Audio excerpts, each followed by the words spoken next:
Welcome, everyone. It is Sunday, April the 12th, 2020. It is currently 5:17 p.m. Central Time, and I'm here at Victory Baptist Church getting ready for what would be a typical Sunday evening worship service. However, obviously nothing is typical right now. I'm sitting here in an empty building. In fact, I'm at the back of the building looking at a bunch of empty pews. And churches all across the United States of America, well, the same thing happened today. The pews were empty. The church building was empty. Maybe there was a few people there to live stream, but churches all across the country were empty because of the COVID-19 pandemic that has spread around the world, that has infected over 1 million people. So many people continue to die. People continue to get infected, and it continues to be the story that dominates everything. And so I came out here for the evening service, but it's about 5:15, and I was sitting here and I saw a news article and I thought, you know what I'll do? I'll hit the go live button and just talk about this for maybe, 20 minutes, 30 minutes. And then get ready to go live again for this for the evening service tonight. So, how do I begin this? How do I want to start this?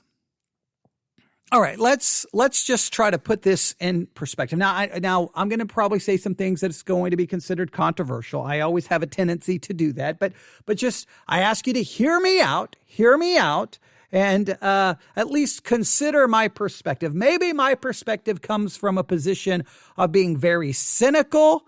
Maybe my cynicism is the problem here. But yes, I am cynical. I am skeptical. And I do question a lot of things that happen within Christianity. I do question a lot of things that happen within the church. I believe we should constantly be looking at what we're doing, checking what we're doing, questioning our motives. I think that, judgment is supposed to begin at the house of God. And I think this is a time for churches to check what they're doing. So let's go through this. We all know, obviously, as I've already stated, that we are in the middle of a pandemic, the COVID-19 situation, right? You know all about that. I'm not going to repeat all of the facts in regards to that situation. And as a result of that, let me make this very clear, all of life has been turned upside down, all right? Schools have been closed. Universities have been closed. Businesses have been closed. Movie theaters have been closed. People are working from home. People are being told to stay home. Cities, states, all across the United States of America have passed rules banning any gatherings of larger than, say, 10 people. If you have a gathering of larger than 10 people, it cannot happen. It's not supposed to happen. Don't do it. All right. Now, this includes all kinds of gatherings, concerts, you name it. They've been shut down. They've been stopped. And obviously this includes, where I currently am, the church. So tonight I can't have a gathering of more than 10 people inside this building. I'm not supposed to do that. And this is true in churches all across America. So what were churches initially doing? Well, initially, churches were like, okay, either these are the options. In fact, around me, it seems a lot of people have taken this option. Just don't have any services. Just don't do anything. They're not live streaming as far as I can tell, because every time I leave here and drive past churches, there's not a car to be found. There's not a car in a parking lot. It's a ghost town. So it seems that many churches, especially here in West Texas, just not doing anything, not having a service. I can't comprehend doing that in 2020, but okay. Some are not having services because they believe to live stream is not actually a church service, so they're not going to have a church service. So instead of using technology, they're just going to try to make some theological point. That's not really a church service, so we're not live streaming. Okay, so you've got we're not doing it, or we can't do it, or we're not going to bother to try to figure out how to do it, or we're doing it to make some kind of theological point of view. So you've got the not doing anything crowd. All right, that's number one. The second, I think I said two. There's a couple of ways churches have handled this. So at the beginning, some were just like, we're not going to do anything.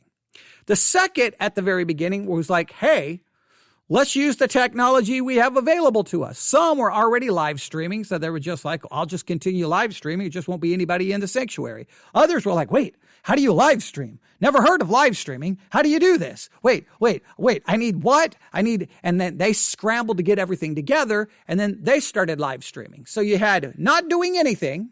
That was a option a lot of people took right from the beginning. Option number 2, hey, we're going to use every form of technology we have. We're going to use chat channels. We're going to use Facebook. We're going to use Zoom. We're going to everything. Some kind of backed away from Zoom, but that's a whole different news story. Okay. All right. So people started using all kinds of ideas using technology. Then somewhere, and this one may have been early on as well, but it was at first the two main sides was don't do anything, use technology. Then a third option started appearing. This option was, okay, people, it's Sunday. All right, everyone, it's Wednesday. Get in your cars, leave your home, drive to the church building, sit in your car in the parking lot, and then we'll have a low-powered FM transmitter that will transmit the pastor's message via FM radio, and you'll tune in and listen. Others were like, no, we'll bring big speakers out, and we'll blare the sermon through the speakers, and you roll down your window, and you listen to the sermon from your car. So either we're going to do it through a low-powered FM transmitter, and then you'll listen to the message and the singing via your car radio, or we'll just roll down the windows, and you'll listen to, I can't even imagine how good the sound that could be, how bad the sound would have to be, but okay. We're going to do it that way. So this was the drive-in church service. It's been all over the news. People have been talking about it. All right, drive-in church services. Now, I still don't get the drive-in church service thing. I still don't get it. I still can't wrap my mind around it. It just seems so weird to me. It just seems so broken. But again, everyone's trying to figure this out. Okay, but I want to focus on the church drive-in service concept. I want to focus on this for this message because I'm skeptical about the whole drive-in thing. I am super skeptical about it. And I believe that there is an ulterior motive for why churches are doing this. I'm going to throw this out. I've got a news article here that may indicate that I'm onto something. Maybe. I could be wrong, but we'll see. All right, so here we go. Here's my perspective of the drive-in church service. People are sitting in a car. In some cases, the pastor is still inside the building. They don't even see the pastor. They're just sitting in the parking lot listening to what's going on inside the church via their radio. So you're literally sitting in a parking lot just looking at a building. You're not supposed to get out of the car. You're not supposed to get out and be talking to people because you would be in a gathering of larger than 10 people. So you just sit in your car. I don't get it. Like, what are you accomplishing? And every time, and I've watched countless videos of any video I can find of a drive-in service, it always seems like here's everyone there. They got the window down, taking selfies, taking videos. And it's like, are you there just trying to make some point? Is it there just to be some spectacle? I don't get it. What are you, you're sitting in your car. Listening to it on the radio. Couldn't you just sit at your house and do so? Now, some people emailed me when I've criticized this going, wait a minute. Not everyone can listen to things on, at home. Oh, well, okay. All the people in the videos who have a phone can. All right. So that eliminates a lot of people because I constantly see all these people with phones sticking out of their car windows, taking pictures, and you see all the homemade videos being made from the services being posted all over the internet. So that eliminates a lot of people showing up. But okay, let's say that there is a small number of people who can't. All right. For that number, if you want to allow them to come to the parking lot, I guess it would make sense for them to sit in the parking lot and look at a building and listen to it via their radio. I guess that makes some kind of sense for those who can't. All right.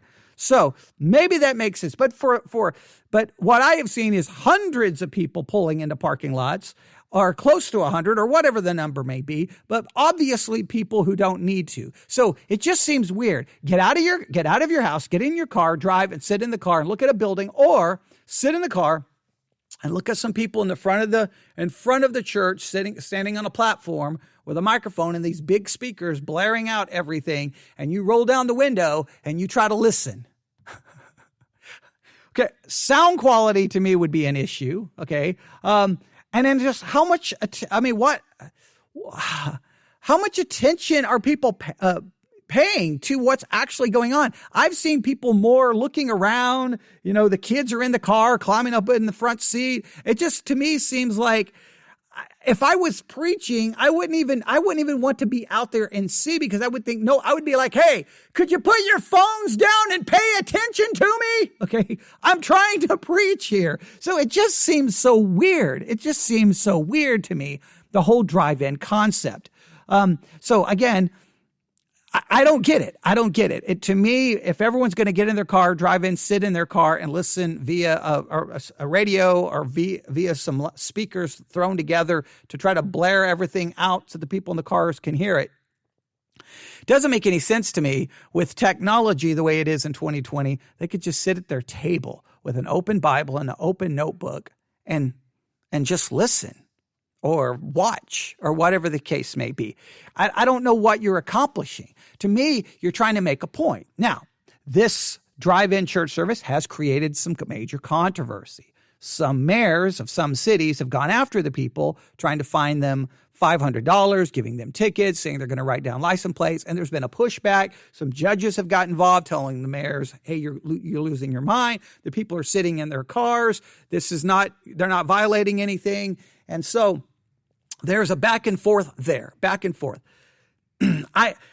In some cases, it sounds like the mayors definitely have overstepped their boundaries. And in some cities, the drive-in theaters are open. And if the drive-in theaters are open, there's no way you can stop churches from having a drive-in service. And even though it's a gathering, if everyone's in their car, I don't really know how you can go after that in any way, shape, or form. And in some cases, states have religious exemptions anyway. So I think the mayors have overreacted to this. I'm just still trying to figure out, why are churches doing it?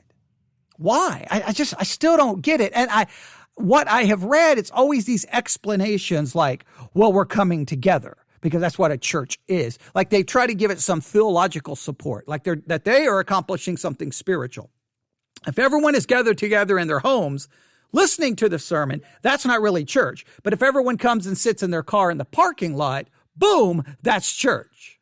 Now, I was watching video of one today where they were doing the Lord's Supper. I guess they took to everyone's car, or at least either people brought stuff, or they were handing little packets out to everyone in the car. And if that's the case, someone went by, and now you have, if someone was handing them the packets, then you get this whole possible problem of, now, who made the packets, who touched the packets, who breathed on the packets. You get all these possible issues, but okay.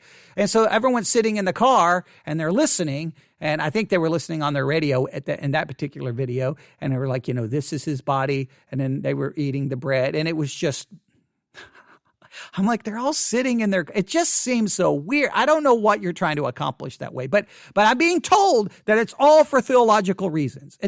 That's church. What I'm going to do tonight, sit here in this empty building and preach, that's not church. But if everyone was sitting outside of this building in their cars listening, that would be church. So, okay, we could get into a big theological argument about that. 1 second, I have to cough.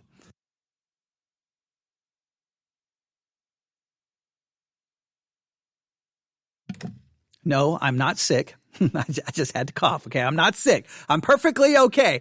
I've done a lot of live streaming recently, and my voice is suffering the consequences from it. In fact, this morning during the sermon, I thought I was going to lose my voice completely. So I've done a lot of live streaming, and I think it's starting to take a toll. Okay, we could have that argument, that theological, or what constitutes a church? When is the church the church? If the people are outside the building, but they're in the parking lot, now we're having church. Okay, we could get into all of this arguing and fighting. Clearly, we're in uncharted territory and everyone's trying to figure it out. Okay, but here is my question. Now, I know at least in one drive-in service, I can 100% say without any fear of being proved wrong, because I watched it happen, at least in one drive-in church service, Everyone's sitting in their car, and then here comes, I don't know what his name was. We'll just call him, Bob for short. Here comes Bob. He's got the offering plate, and he goes from car to car to car, putting in the offering plate. Give us some money, give us some money, give us some money, give us some money, give us some money. And I'm not saying that's what he actually says, but by putting the offering plate at the car, you're saying give us money, okay? Obviously, why else are you putting the offering plate there?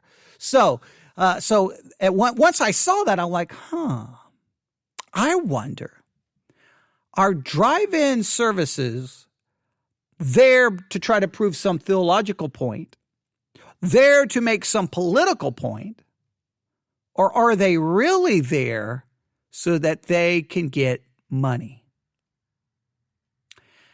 I'm going to continue to be suspicious, and I'm going to continue to say I think some of that is for money. You can make a good spiritual argument. You can try to make a political argument, and that will rally everyone around it. And everyone will be like, yes, we're the church. No one's going to tell us what to do. And once you give that, like, we're going to fight the man kind of mentality, you can get everyone all fired up, and you can really get everyone to come drive up to the parking lot. But if you're really there to get your money, I don't know. I'm skeptical. Let me read this news article. Was published today at 10 a.m. I saw the notification a little while ago. Headline, empty pews. Empty pews, empty collection baskets. Coronavirus hits U.S. church finances. Empty pews, empty collection baskets. Coronavirus hits U.S. church finances. Now, please note, if you have empty pews, you have empty collection baskets, which is going to hit the church hard. But wait, if you put everyone in their cars in the parking lot, now you can take that empty collection plate that's inside that empty building and take it car to car to car to car to car. And if you say if you say, they're trying to shut us down, they're coming after us, they're persecuting Christians, then you can get everyone fired up to give money.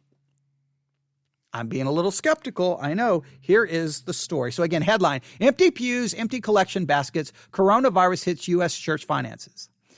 St. Anselm, Roman Catholic Church in New York's Brooklyn borough, is used to limping along month after month at a budget deficit of several $1,000s a week. Wow, that's crazy.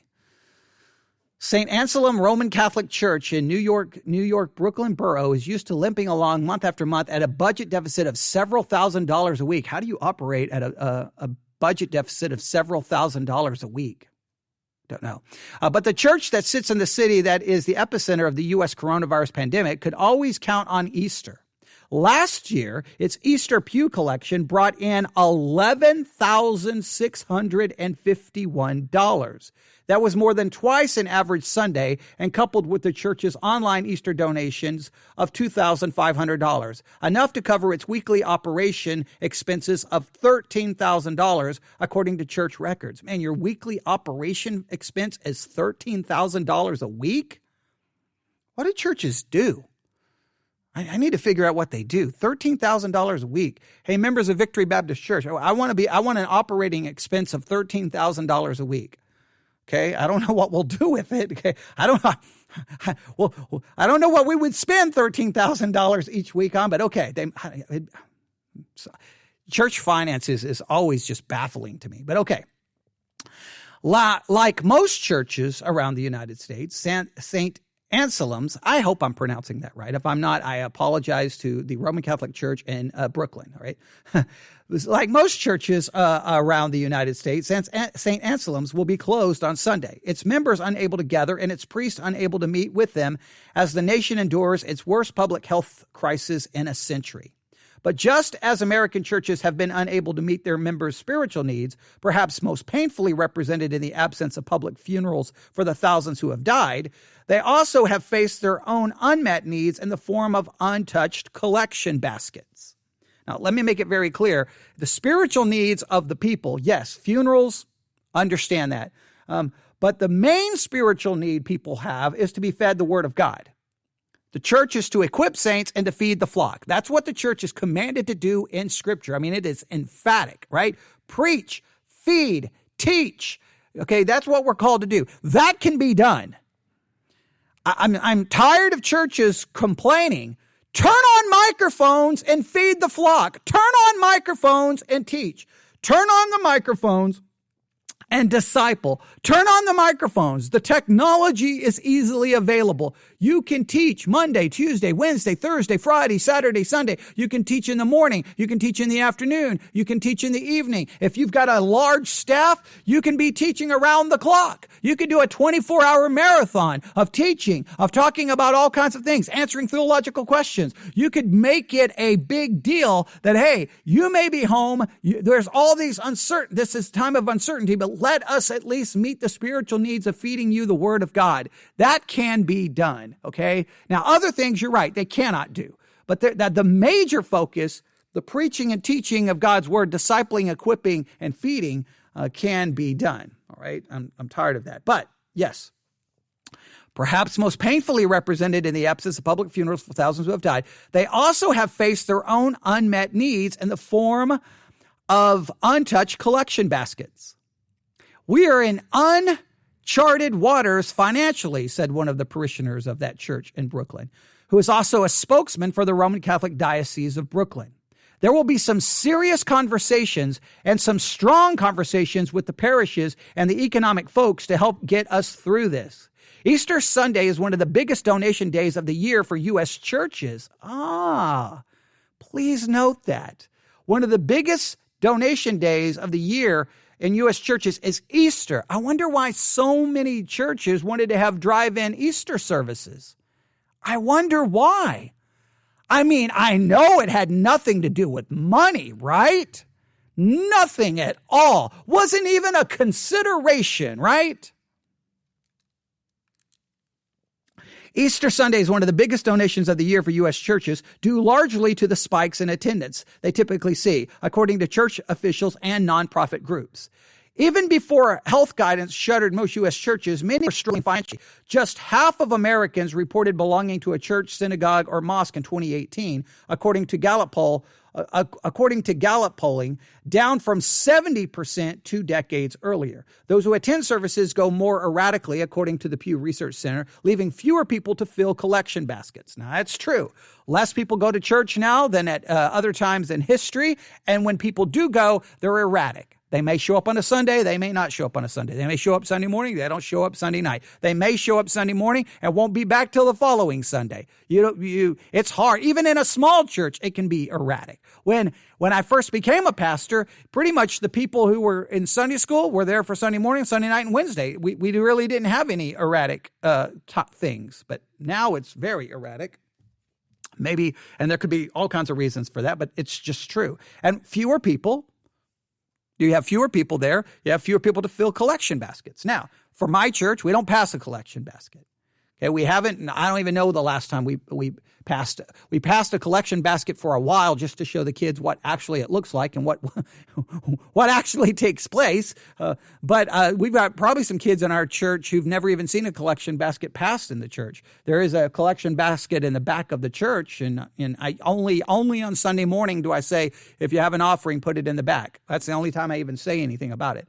The high cost of maintaining old church buildings, and particularly for the Catholic Church, legal costs related to the clergy sex abuse scandal, have taken a toll on churches in the United States and around the world. This is the first time where we have the almost national shutdown of churches, said the president of Fredericksburg, Virginia-based Griffin Capital Funding, which specializes in church real estate loans. He said he believes the extended shutdowns would take a heavy financial toll on about half of U.S. churches. Another individual, the executive director of Nashville, Tennessee-based Lifeway Research, which conducts surveys and research for Christian ministries, sounded a similar note. It would not surprise me at all if 5%, now listen, if 5% of churches, this is what they are predicting, 5% of churches around the country close over the next year. That is 5 times the typical annual closure rate estimated by the Christian Century, a U.S. mainline Protestant magazine. So they're talking about 5% of churches all across America shutting down as a result of this. Most American churches do not have sizable endowments. According to Lifeway, 26% of churches have 7 weeks or less of operating income. Wow, okay. An additional quarter only have enough to last 8 to 15 weeks. Churches at the end of their life cycle are going to be at the brink during the coronavirus. The pain of the closures is not just fiscal. All right. And then they go on here to talk a lot about what happened. Yeah, there's a lot of information here, but yeah, there you have it. So they're predicting a lot of churches are going to have to shut down. They're predicting a lot of churches are going to be in major financial trouble, and I believe many churches will be in major financial trouble. I absolutely believe that is true. But let me state this: I believe those financial concerns, those financial issues that are going to face many churches is the motivation for a lot of them having the drive-in services. People present gets actual cash put in or a check put into the collection basket. I think most giving in churches still happens the old-fashioned way. Money or check put in an offering plate, not done online. We don't even have an online option here at this church. So this is what I would say. And I think it's the pastor, I think it's the pastor in Louisiana at the Apostolic Pentecostal Church there in Baton Rouge, where he's been arrested. And today he was going to have an Easter service with 2,000 people present, something crazy. He's refusing to follow any of the guidelines, and he's having people actually meet inside the church, not in the cars. And I will give him credit. And the interview that I watched with him, news media is talking to him, is outside in the parking lot. And he basically said, look, if the doors are closed, no money's coming in. That's going to devastate us financially. He was honest. He was at least honest that part of the reason they're having church is financial. Now, I admire that honesty. I think a lot of things, obviously there's things he believes I think are completely whacked and crazy. He's Pentecostal, charismatic. Oh, okay, don't even get me started on that. But I at least admired that honesty. Hey, if we're not here, he basically compared it to other businesses. Other businesses are closed. They don't make any money. Well, guess what? If we're closed, we don't make any money. But let's be fair. Other businesses are closed and people are being laid off. And 16 to 17 million people have filed for unemployment. So other businesses, people are being affected. And what some churches are doing is like, hey, other people may be being affected, but we can't be. So we're going to find a way to get money. So we're going to hold these drive-in church services to get collections. So this is what I would say. If you have been to a drive-in service, let me know. newsif@yahoo.com, newsif@yahoo.com, newsif@yahoo.com. Let me know. Did they take a collection? Did they come around? If they did, then that confirms my thinking that I think that's a motivating factor for many of these services. If they did not, definitely let me know that. newsif@yahoo.com. So far, like I said, I've definitely seen one. Absolutely. There's photographs of the person going from car to car to car. It's got like a handle on it with this little basket where you could stick it in the window and people could put the money in. And I was just like, even in the middle of a pandemic where 17 million people have filed for unemployment, we're going to make sure we send someone from car to car to car getting money. It's like we're always going to find a way to do that. So here's what I would say.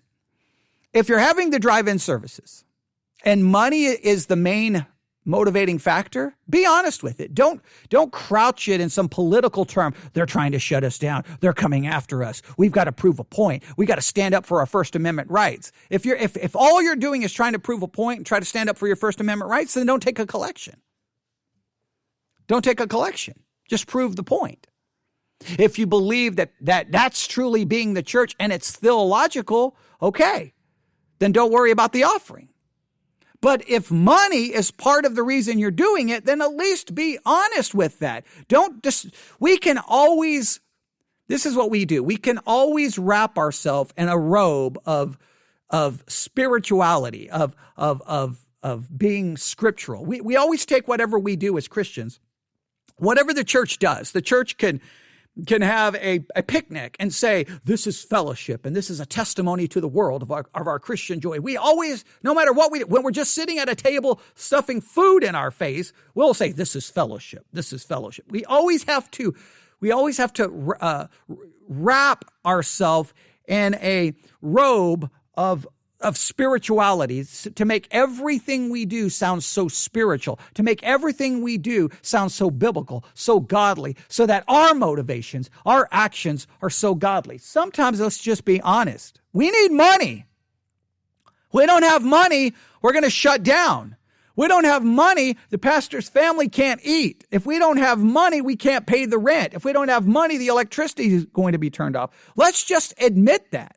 Now, I haven't even talked to the people who keep up with the money for our church. I don't even know how desperate our financial situation is. I don't know. To be honest, I don't want to know. But I'm hoping that somehow we're going to be okay. I'm hoping, and maybe probably this week. We'll probably need to check because I don't want to wrap it. I don't want to wrap myself in a robe of fake spirituality either. I don't want to know because I'm worried. I am worried. I'm not going to lie, but I don't want to I'm not going to sit here and try to figure out some way to get people's money. I'm not going to do that. I'm just going to trust that somehow we'll be taken care of. And we did get a gift from a listener in Ohio, and I want to thank them again, over and over and over. Thank them. They've covered the internet ministry cost so many times. So thank you. Thank you. We do appreciate that. But again, it's not that we go around asking for money, but yeah, I do believe all churches have a major financial crisis at their doorstep.